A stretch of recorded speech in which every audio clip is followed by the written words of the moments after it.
तभी भगवान नारायण ने कहा चिंता मत करो। शंकर का अभिषेक जरूरी नहीं है कि आप शिवालय जाओगे तो अभिषेक हो पाएगा। शंकर का अभिषेक जरूरी नहीं कि आप अपने घर के शिवलिंग को थाली में रखोगे, परात में रखोगे, पात्र में रखोगे तब हो पाएगा। शंकर भगवान का अभिषेक जरूरी नहीं कि आप 12 ज्योतिर्लिंग में जाएंगे तब हो पाएगा। शंकर भगवान का अभिषेक जरूरी नहीं कि आप किसी मंदिर देवालय में जाएंगे तब हो पाएगा। भगवान नारायण ने समुद्र मंथन के समय पर विष निकलते समय भगवान नारायण ने एक बात संपूर्ण क्षेत्रवासियों के लिए, संपूर्ण विश्ववासियों के लिए, संपूर्ण जगत के लिए, संपूर्ण पृथ्वी पर रहने वाले, ब्रह्मांड में रहने वाले मनुष्यों के लिए कह दिया कि शंकर का अभिषेक जरूरी नहीं कि आप मंदिर जाओगे तब होगा। घर में बर्तन में शंकर का शिवलिंग रखोगे तब होगा।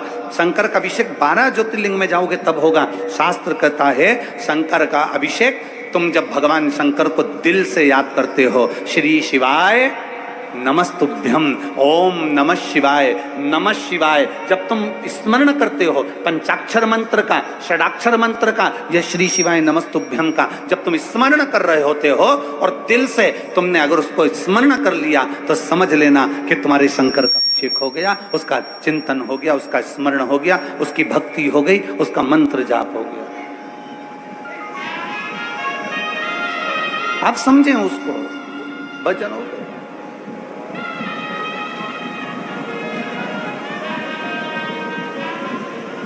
आप में से कितने लोग हैं जो भगवान के मंदिर में प्रसाद लेकर जाते हैं? जल्दी से हाथ उठाओ। अरे उठाओ तो सही, कभी तो ले गए होगे, कोई से तो मंदिर में ले गए होगे, कोई से तो देवता क्या ले गए होगे। ले गए थे ना, हम भी ले गए थे, ठीक है, तुम ले गए थे तो हम भी ले गए थे। हम कोई अलग से तो पैदा हुए नहीं है, तुम ले गए थे तो हम भी ले गए थे। अब आप में से कितने लोग हैं जितना प्रसाद लेकर गए थे उतना की उतना प्रसाद तुमने भगवान को खिला दिया? हम भी लेकर गए थे, हम भी नहीं खिला पाए। अगर तुम में कोई बैठा हो जिसने भगवान को 1 किलो मिठाई पूरी खिला दी, लड्डू पूरा खिला दिया, बर्फी पूरी खिला दी, कोई बैठा है? नहीं, ना हम हैं ना तुम। जैसे तुम वैसे हम, ठीक है। अब अंदर बैठा भगवान को तुमने भोग लगाया और तुमने वो प्रसाद वहां रख दिया, तुमने वो प्रसाद वहां दे दिया और भगवान को नमन कर कर कहा बाबा मैं तुम्हारे लिए ये भोग लेकर आई हूं, आप इसको पा लेना। जब शरीर में बहुत बड़ी बीमारी होती है ना, तो जो लोटा भरकर जल चढ़ाने वाले होते हैं ना, जो भगवान को जल चढ़ाते हैं, वो जल चढ़ाते चढ़ाते शंकर जी को क्या कहते हैं? बाबा बहुत बड़ी बीमारी हो गई, डॉक्टर ने मना कर दिया है। बाबा, डॉक्टर कहता है कि ये किडनी नहीं चलेगी, ये लीवर नहीं चलेगा।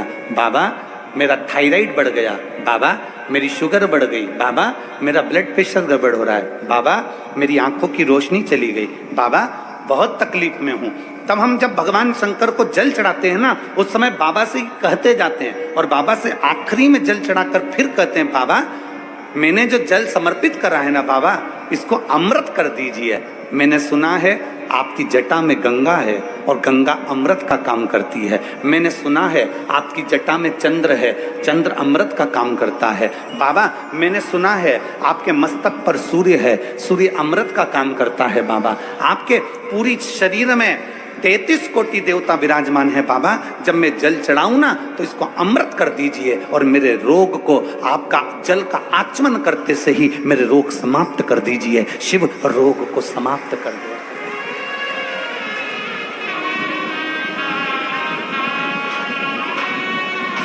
आप भी प्रसाद लेकर मंदिर में गए, हम भी प्रसाद लेकर मंदिर में गए। कल हमारे श्री आमदार सुहास अन्ना जी कांदे जी कह रहे थे और ताई कह रही थी कल कि गुरुजी हम दोनों भोजनशाला में गए थे और रोज जा रहे हैं गुरुजी, प्रतिदिन भोजनशाला में हम रोज जा रहे हैं। और गुरुजी भोजनशाला में जब हम रोज जाते हैं और जो सारे शिव भक्त भोजन कर रहे हैं उसी में से हम लोगों ने भी भोजन किया।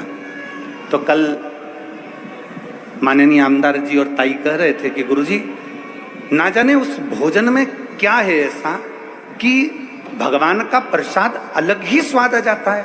तो मैं श्री सुहासन्ना जी से कहूंगा, जब भाव से भगवान को दिया जाए ना तो भगवान भाव से पा लेता है।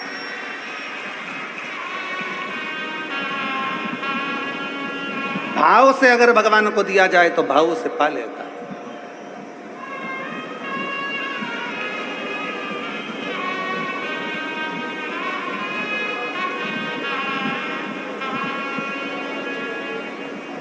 तीन लाख भक्त अगर यहाँ कथा सुनने के लिए आ रहे हैं, 2 लाख भक्त कथा सुनने के लिए आ रहे हैं, 4 लाख भक्त अगर कथा सुनने के लिए आ रहे हैं, तो उसमें से कम 1.5 से 2 लाख भक्त ऐसे होते हैं जो भगवान शंकर का प्रसाद पाकर जाते हैं।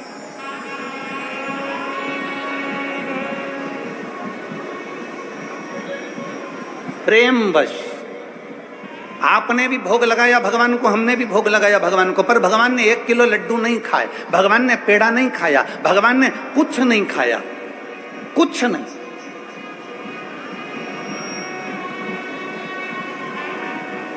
जब भगवान ने कुछ नहीं पाया, प्रेमवश बस भगवान के सामने रखा और भगवान ने उसे भाव से पा लिया, तो जो प्रसाद हम खाते हैं उसमें अपने आप स्वाद बढ़ जाता है। इससे ये महसूस होता है कि भगवान ने भोग लगा लिया है।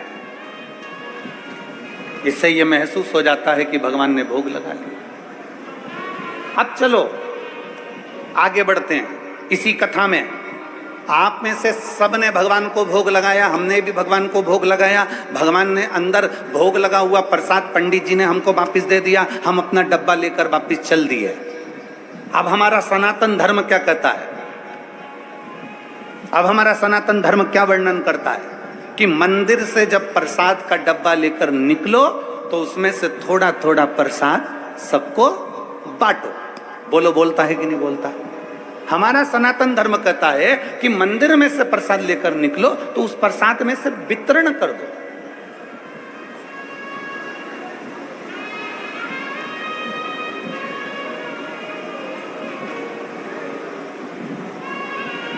अन्ना जी, आपको कल के लिए एक धन्यवाद। कल एक दीदी यहाँ पर व्हील चेयर पे आई थी। हमारा ऐसा नियम है कि व्यासपीठ से हम जब तक बैठे हैं तब तक हम बेलपत्र देते हैं, उसके बाद हम यहाँ से उतरने के बाद हम बेलपत्र उठाते भी नहीं और देते भी नहीं। हमारा नियम है ये, जब तक हम बैठे हैं तब तक बेलपत्र देते हैं। कल हम जब उतर गए और वो व्हील चेयर से वो दीदी यहाँ पर आई, शायद आज बैठी हो कि ना बैठी, तो वो वहाँ आई तो आपने कहा गुरुजी इनके तकलीफ है और ये व्हील चेयर पर हैं, तो इन हम बेलपत्र कहाँ से लाएं, कैसे दें? तो अन्ना जी आपको साधुवाद है उसके लिए। आपने अपनी जेब में से आपकी जो बेलपत्र थी वो निकाल कर दे दी और कहा ये बेलपत्र इनको दे दो गुरुजी, इनको जरूरत है। उसकी साधुता है आपको। इससे ये मालूम पड़ता है कि हम सबके लिए हैं, हम सर्वस्वता के लिए बेटी, हम सर्वस्वता के।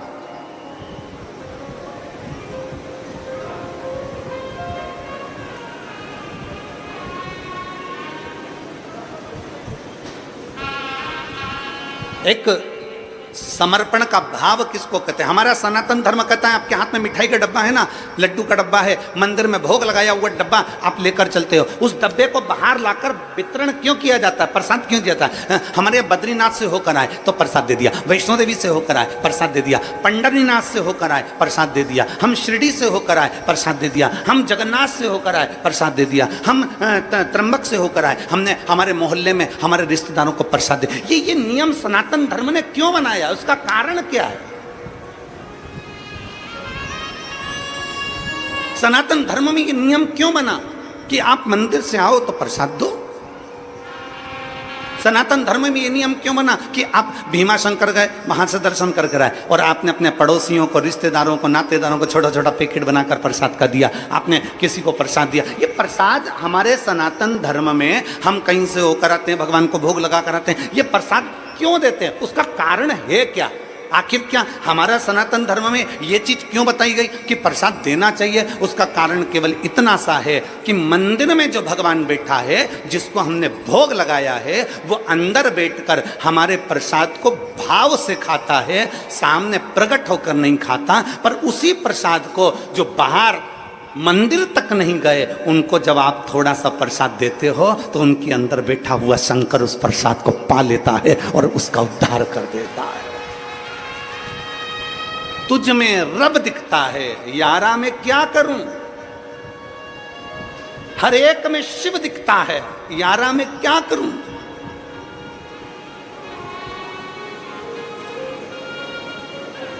हर एक में शिव है। मंदिर से बाहर निकले, प्रसाद बांटना प्रारंभ करा, प्रसाद बांटना प्रारंभ करा तो ना जाने किस वेश में नारायण मिल जाए, इतने को प्रसाद दिया है। 25 लोगों ने प्रसाद लिया, 50 लोगों ने प्रसाद लिया, ना जाने कौन व्यक्ति के साथ था, किस भाव से उसने प्रसाद को ग्रहण करा, ना जाने कौन था जो शंकर का रूप रख कर आया प्रसाद लेकर चले गया, ना जाने कौन था जो शिव तत्व के रूप में आया और प्रसाद लेकर चले गया।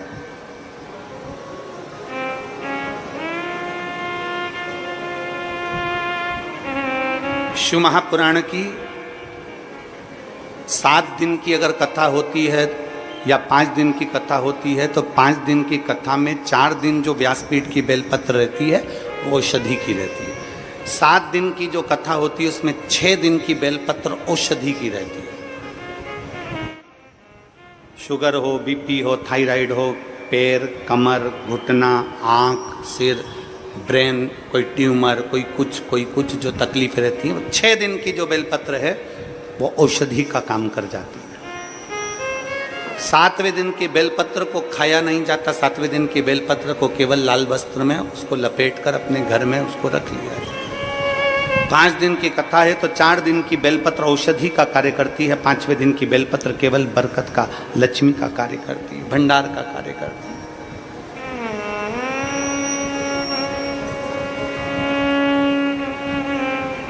शिव महापुराण की बेलपत्र का बड़ा महत्व है। आप लोग कभी अगर शिव पुराण का अगर तुम्हारे घर में अगर शिव पुराण हो तो उसको पढ़ेंगे तो उसमें बेलपत्र का महत्व आएगा। बेलपत्र का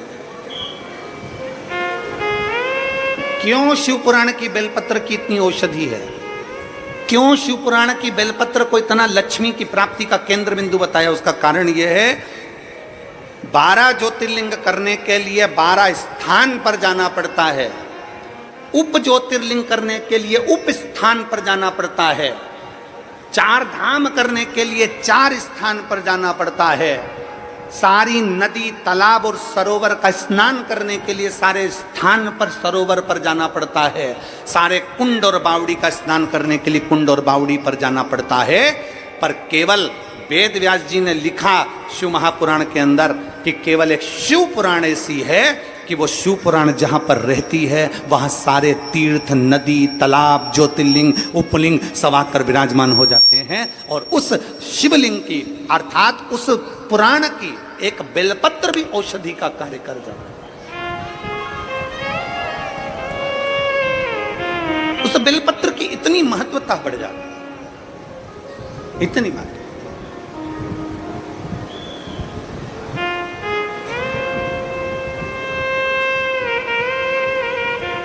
आज पूरे महाराष्ट्र का गौरव का विषय है।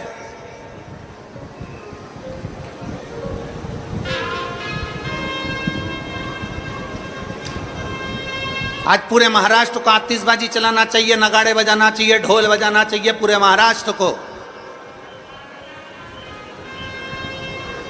कि व्यासपीठ की बात को राजसत्ता तक लिया गया और माननीय महाराष्ट्र के मुख्यमंत्री जी ने गौ माता को राज्य माता घोषित किया, उसके लिए धन्यवाद।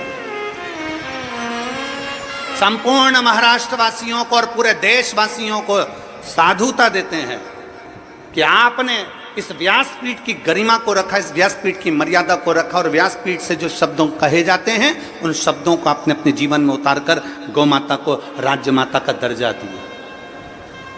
साधुता है, बहुत बहुत साधुता है। माननीय मुख्यमंत्री शिंदे जी को बहुत बहुत साधुता है।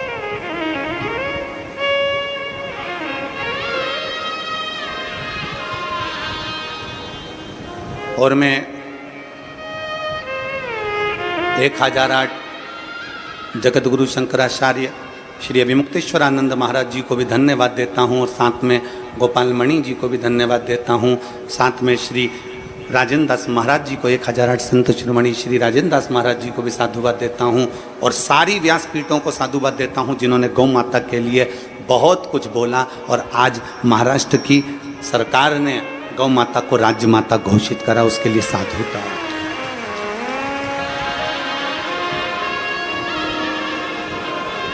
और सारे संतों से निवेदन है ये चिंगारी को बुझने मत देना, इस चिंगारी को बुझने मत देना। जो महाराष्ट्र में चिंगारी लगी है कि गौ माता को राज्य माता करा गया है, वो चिंगारी बुझने मत देना। वो अग्नि का काम करेगी और एक दिन गौ माता राष्ट्र माता बनकर रहेगी, ये निश्चितता है। तो चिंगारी बुझने ना दीजिए। सनातन धर्म में प्रसाद देने का क्या महत्व है, ये हमारी देने का क्या महत्व है, ये हमारी शिव पुराण बताती है। और एक और चीज समझ लीजिए, सनातन धर्म में प्रसाद देने का महत्व बताया तो सनातन धर्म में एक चीज और बताई कि प्रसाद कहाँ बांटना, कैसे बांटना, कब बांटना, ये भी वर्णन किया गया।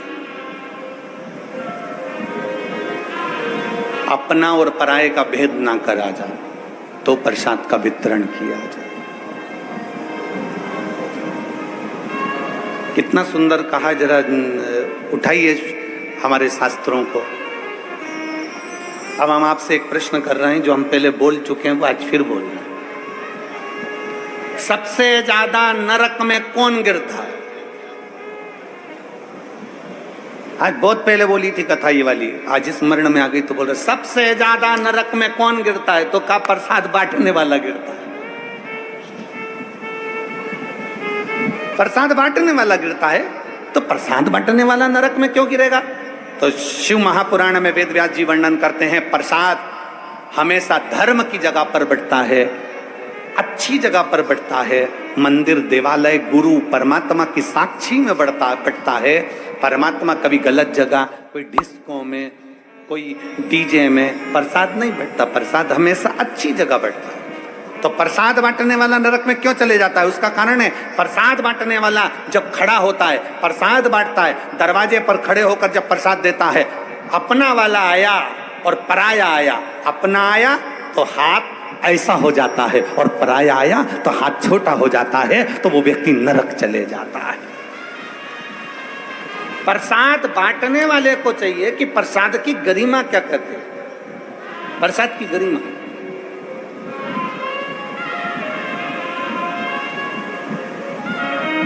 कल हमने जो देखा यहाँ पर आमदार जी, बहुत अच्छा लगा। उसके लिए सुहास अन्ना जी, उसके लिए हम साधुता। क्यों आपने उन 3 बेलपत्र के 3 पत्ते में से भी हम बोले भी इनको कि आपको 3 पत्ते की बेलपत्र, अगर इनको 1 पत्ता देना हो तो 2 आप रख लीजिए। तो कहने गुरुजी आप, उनका स्वास्थ्य खराब है, आप पूरा दे दो, पूरा दे दीजिए आप।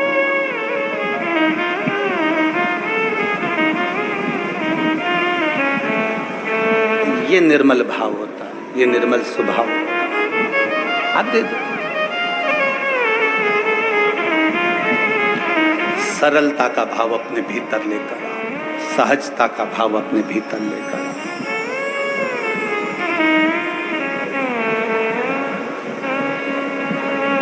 जब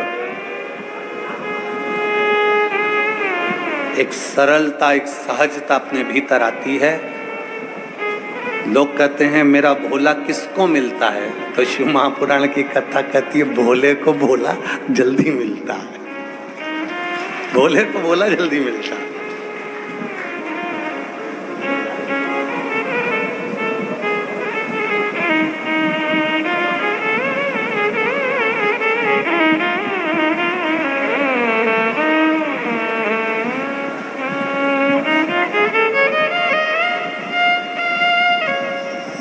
भगवान शिव की कथा कर रही है, चिंतन कर, चिंतन करो, चिंतन। असुर सांप को पकड़े हुए हैं, देवता सर्प को पकड़े हुए हैं और वो कह रहे हैं कि हम शंकर का चिंतन कैसे करें। कौन कहता है कि अपना घर छोड़ोगे तो चिंतन होगा? कौन कहता है अपनी दुकान छोड़ोगे तो भगवान का चिंतन होता है? कौन कहता है कि आप अपना काम कारोबार छोड़ दो और बाबा बन जाओ तो भगवान का चिंतन होता है? शिव महापुराण कभी नहीं कहती कि भगवान का चिंतन घर छोड़कर होता है। सारे ऋषि घर छोड़े होंगे, संत घर छोड़े होंगे, पर मेरा भोलेनाथ अपना घर कभी नहीं छोड़ा। वो कैलाश पे रहता था, अपने पत्नी बच्चे परिवार सब के साथ रहता था। मेरा भोलेनाथ उनके बच्चे गणेश जी कार्तिकेय, उनके गणेश जी के धर्म पत्नी दो रिद्धि सिद्धि, उनके बच्चे शुभ लाभ, फिर उनके बच्चे अमोद प्रमोद। भगवान अपने पोते पर पोते तक के साथ में रहते थे। भगवान शंकर अपनी धर्म पत्नी माता पार्वती के साथ रहते, भगवान शंकर अपने गणों के साथ रहते, भगवान शंकर अपने सर्व परिवार के साथ। भगवान शंकर अपना परिवार छोड़कर कहीं नहीं जाते। सारे देवताओं को परिवार के साथ कहीं पर प्रतिष्ठित नहीं किया जाता, पर शंकर के जितने मंदिर हैं, शिवालय जितने हैं, सारे शिवालय में शंकर का पूरा परिवार बैठता है। गणेश जी बैठेंगे, कार्तिकेय बैठेगा, नंदी बैठेगा, पार्वती जी बैठेगी, शंकर जी बैठेंगे, नाग बैठेगा, सर्प बैठेगा, सब बैठेंगे, त्रिशूल रखेगा, डमरू रखेगा, सब कुछ शंकर जी के मंदिर में होगा। शंकर अपने परिवार को छोड़कर नहीं बैठते, शंकर कभी अकेला भी नहीं रहता, शंकर पूरे परिवार के साथ रहता है। शंकर कभी नहीं कहते कि तुम अपनी दुकान छोड़ दो, शंकर कभी नहीं कहते कि तुम तुम्हारी खेती छोड़ दो, शंकर कभी नहीं कहते कि तुम्हारी जमीन जायदाद छोड़ दो। शंकर भगवान कहते हैं कि जैसे असुर और देवता सब सांप पकड़कर मंथन कर रहे हैं समुद्र का, और भगवान नारायण कर रहे हैं कि शिव का चिंतन करो, तो इन्होंने पूछा कि हम सांप छोड़कर शिव का चिंतन करें, हम काम छोड़कर शिव का चिंतन करें, हम शिव का चिंतन करें कैसे? तब भगवान नारायण ने कहा नहीं, काम करते रहो और शिव का नाम जपते रहो, चिंतन हो जाए।